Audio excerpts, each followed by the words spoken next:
Hi guys!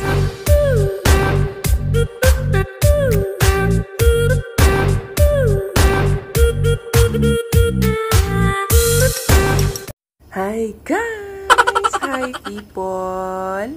And happy Wednesday! So Wednesday guys, every week updates tayo sa YouTube. So ngayon, not feeling well tayo.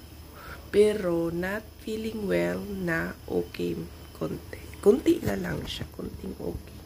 So, ngayon, yung video sana natin, mahaba-haba yung i-explore ko sana kayo doon sa restaurant ng Vietnamese.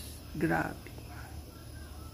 Napakasarap doon kasi pwede ka mag-barbecue, pwede ka mag sabaw, shabu-shabu. Shabu-shabu kasing uso dito.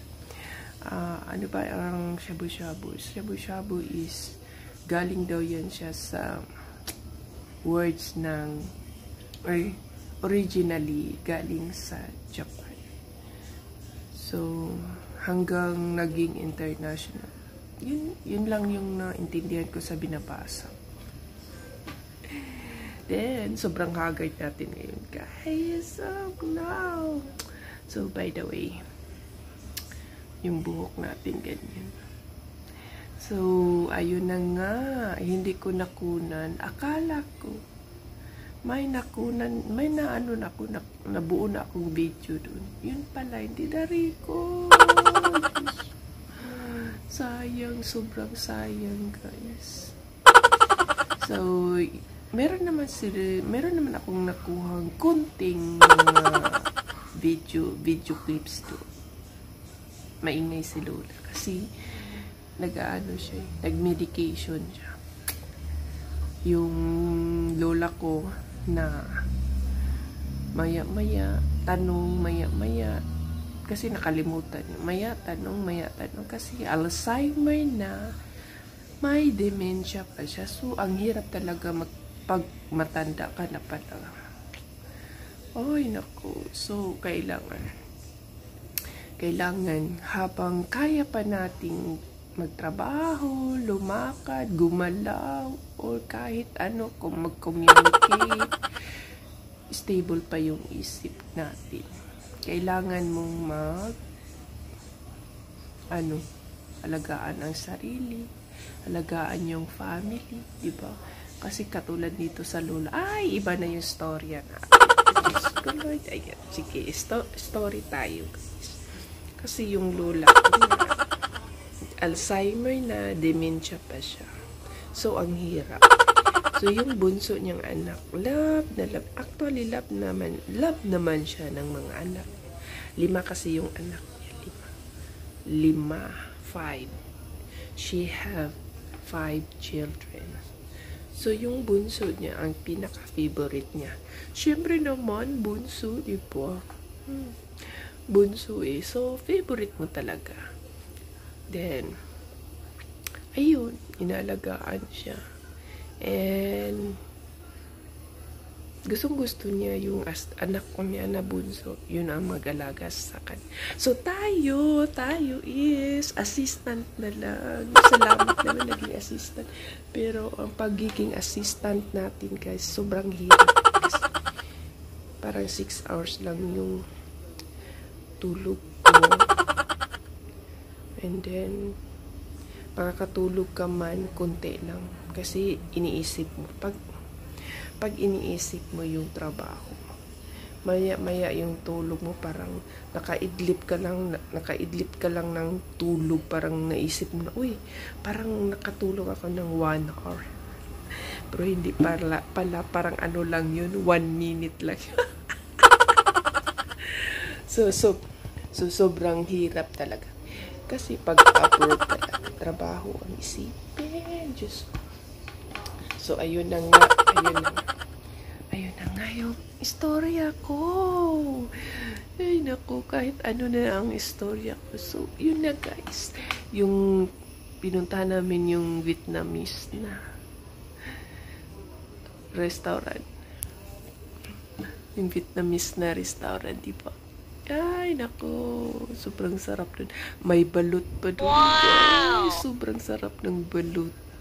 Yung balut nila na kung sa Pilipinas pa,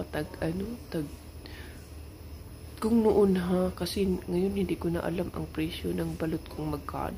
Kasi malaki-laki yun siya. Parang, di ba, may medium, large, parang ganun, di ba?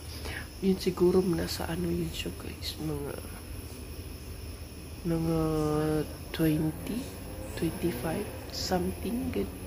Basta ang sarap yun siya. So, ayun na nga, guys, di ba? Yun, kain kami dun. Kasi yung friend ko, nanalo siya ng loto. Ang swerte niya, diba? Sana tayo manalo din tayo ng loto. Kaya, pakain, enjoy with friends. Ayun, then, gumala kami sa semending. Yung semending na yun, yung semending na yun, guys. Yung semending na yun, guys, ano yun siya, guys?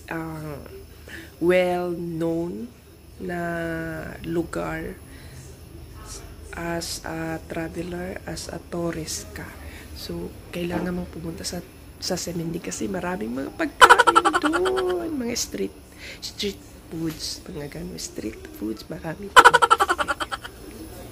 Puntahan muna natin si Lola. Yes! Ayan! Naku, nandoon yung dalawa, si Lolo at si Lola.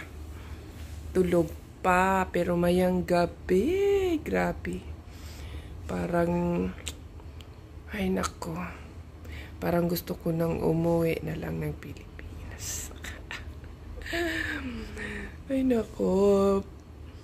Araw natutulog. Gabi, parang ewan.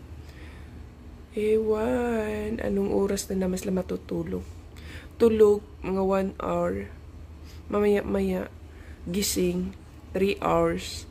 Tulog, 1 hour. Gising, 3 hours. Oh, no! So, ayun na, guys. Excited talaga ako mag-day off. Kasi alam nyo, lahat ng mga nasa abroad, makarelate talaga. Pag weekends na, ang saya-saya kasi iniisip na yung sarili, di ba? Alawin ang sarili, makakasama ang mga friends, ganun. So, kailangan talaga yun siya, guys. Mental, anong tawag doon? Para sa refreshment, mental refreshment, para maging intact na naman yung isip. Kasi napaka-stress talaga, guys. Lalo na pag istiin ka. Oo, mostly sa Asian, Middle East, diba? Istiin yung mga katulad namin, foreign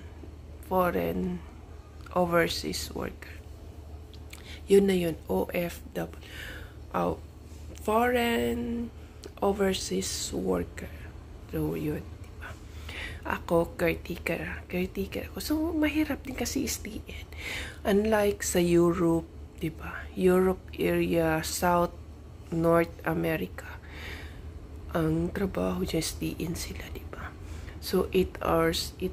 Pag sobra 8 hours, OT na yun, diba? So, yun ang maganda, guys.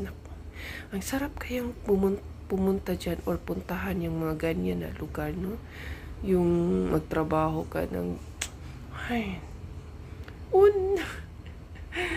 diba? Ang ganda ng sahod din, lalo na pag sanay ka na sa trabaho na ganyan. Pero gusto ko na lang umuwi sa Pilipinas. Pilipinas na lang tayo kasi ayun nga, mas maganda sa Pilipinas kasi andun na yung family mo. Then, mga anak ko, graduate na ng college, professional na, and syempre, may trabaho na rin yan sila, diba? So, ayun na nga, guys.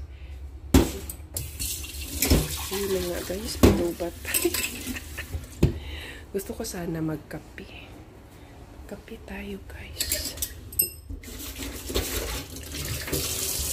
Yan, magkape tayo. Timpla tayo ng kape. Wild chika-chika. Ayan, kape muna. Wow! Guys.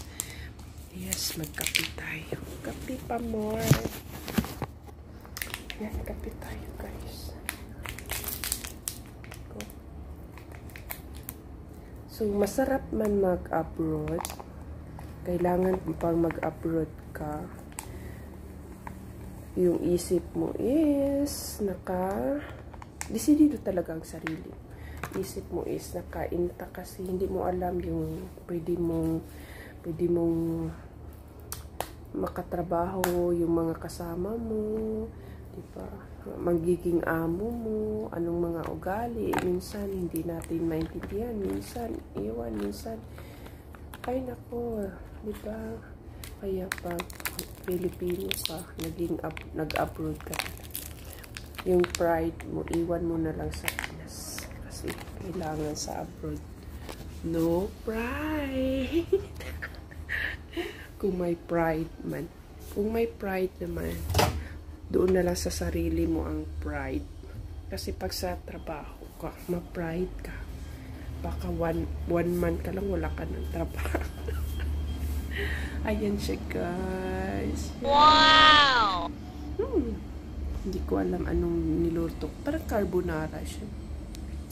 Yan, carbonara siya, pero ready-made na yung sauce. Yun. So, yung coffee natin. Ayan, timplahan muna natin ang coffee. Ano na dito guys, 5 o'clock.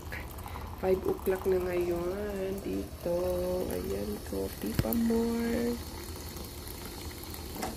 Yes, mag-coffee tayo guys. Kasi maganda daw siya sa benefits ng katawan. Pero gusto ko mag-coffee once a day. Sana makaya ko mag-coffee.